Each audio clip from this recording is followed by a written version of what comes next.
Hello दोस्तों, स्वागत है आपका हमारे यूट्यूब चैनल मरीन वर्ल्ड में। दोस्तों, आज के इस वीडियो में मैं आपको Eklavya model residential school EMRS PGT exam के सिलेबस और एग्ज़ाम पैटर्न के बारे में आज के इस वीडियो में आपको डिटेल में बताऊंगा। दोस्तों, वीडियो में आगे बढ़ने से पहले मैं आपसे रिक्वेस्ट करना चाहूँगा कि अगर आपने अभी तक इस चैनल को सब्सक्राइब नहीं किया है तो इसे ज़रूर सब्सक्राइब कर लीजिएगा और अगर ये वीडियो अच्छा लगे तो इसे शेयर जरूर कीजिएगा। तो चलिए दोस्तों, इस वीडियो को स्टार्ट करते हैं। दोस्तों, Eklavya model residential school teacher recruitment exam PGT teacher का सिलेबस ईएमआरएस ने जारी कर दिया है। दोस्तों, अगर आप ईएमआरएस पीजीटी पोस्ट के लिए अप्लाई करना चाहते हैं तो रिटन एग्जाम की तैयारी के लिए ईएमआरएस पीजीटी टीचर के सिलेबस और एग्जाम पैटर्न को आप जरूर देखें। तो दोस्तों, आज के इस वीडियो में मैं आपको ईएमआरएस पीजीटी एग्जाम के सिलेबस और एग्जाम पैटर्न के बारे में डिटेल में बताऊंगा, इसलिए इस वीडियो को अंत तक जरूर देखिएगा। दोस्तों, Eklavya model residential school EMRS का teacher recruitment exam online computer based आधारित होता है, जिसे कि सीबीटी के नाम से जाना जाता है। दोस्तों, सीबीटी का फुल फॉर्म होता है कंप्यूटर बेस्ड टेस्ट। दोस्तों, ईएमआरएस पीजीटी का रिटन एग्जाम सीबीटी कुल 160 मार्क्स का होता है, जिसमें आपसे 160 multiple choice question objective type के पूछे जाते हैं। दोस्तों, सीबीटी एग्जाम के लिए आपको 3 घंटे का समय मिलता है। दोस्तों, इसमें सभी क्वेश्चन 1-1 मार्क्स से होते हैं और हर सही जवाब देने पर आपको 1 मार्क्स मिलते हैं। दोस्तों, एग्जाम में निगेटिव मार्किंग का भी प्रावधान है और हर गलत जवाब देने पर आपके 0.25 मार्क्स काटे जाते हैं। दोस्तों, बात करें ईएमआरएस पीजीटी एग्जाम के पैटर्न की, तो दोस्तों ये पेपर 4 सेक्शंस में डिवाइडेड होता है। पहला सेक्शन होता है जनरल इंग्लिश और जनरल हिंदी का, जिसमें आपसे जनरल इंग्लिश से आपसे 10 क्वेश्चन 10 मार्क्स से पूछ जाते हैं। इसी तरह से आपसे जनरल हिंदी से आपसे 10 क्वेश्चन 10 मार्क्स से पूछ जाते हैं। दोस्तों, सेक्शन 2 जो कि general knowledge and current affairs, analytical ability, number ability, computer literacy का पेपर होता है। दोस्तों, इसमें आपसे general knowledge and current affairs से आपसे 10 क्वेश्चन 10 मार्क्स से पूछ जाते हैं। एनालिटिकल एबिलिटी से आपसे 15 क्वेश्चन 15 मार्क्स से पूछ जाते हैं। नंबर एबिलिटी से आपसे 10 क्वेश्चन 10 मार्क्स से पूछ जाते हैं। कंप्यूटर लिटरेसी से आपसे 5 क्वेश्चन 5 मार्क्स से पूछ जाते हैं। दोस्तों, सेक्शन 3 जो कि टीचिंग एप्टीट्यूड एंड पेडागोजी से होता है। दोस्तों, इसमें आपसे 20 क्वेश्चन 20 मार्क्स से पूछ जाते हैं।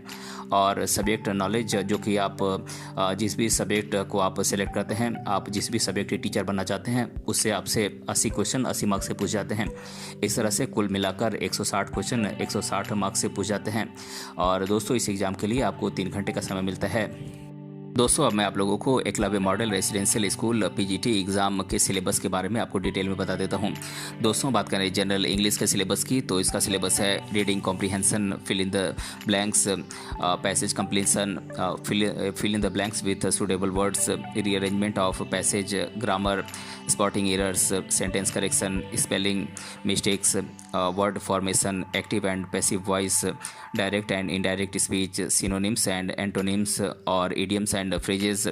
दोस्तों, बात करें जनरल हिंदी के सिलेबस की, तो इसका सिलेबस है अपठित गद्यांश, हिंदी व्याकरण, वर्तनी अशुद्धियाँ, रिक्त स्थानों की पूर्ति, वाक्य संरचना, विपरीतार्थक शब्द, पर्यायवाची शब्द, समानार्थी शब्द, वाक्यांश के लिए एक शब्द, अनेक वाक्यों के लिए एक शब्द और मुहावरे और लोकोक्तियाँ।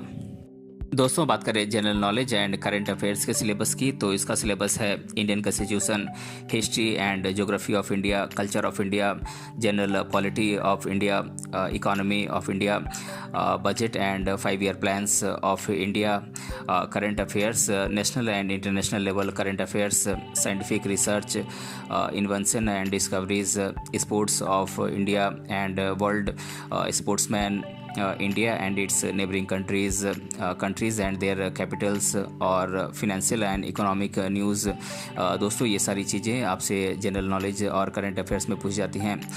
दोस्तों, बात करें एनालिटिकल एबिलिटी और रीजनिंग के सिलेबस की, तो इसका सिलेबस है analogies, figure classification, similarities, syllogism, arithmetical reasoning, logical reasoning, problem solving, blood relation, direction sense, decision making, statement and conclusions, puzzles, sitting arrangement, order and ranking and time sequence, assertion and reasoning, space visualization, data sufficiency, coding decoding और miscellaneous test।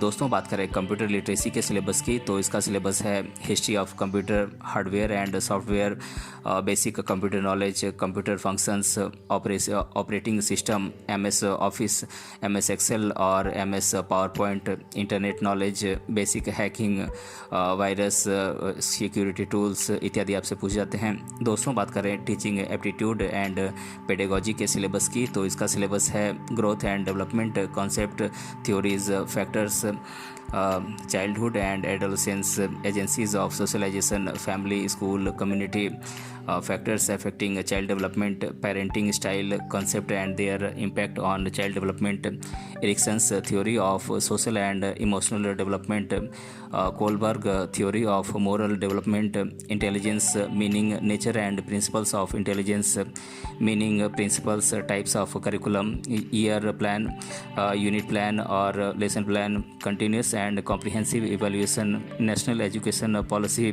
2020, understanding diversity, disability and the concept of inclusion, types of disabilities, their identification and intervention, understanding special children, inclusive education concept, type, language of communication or communication in the classroom।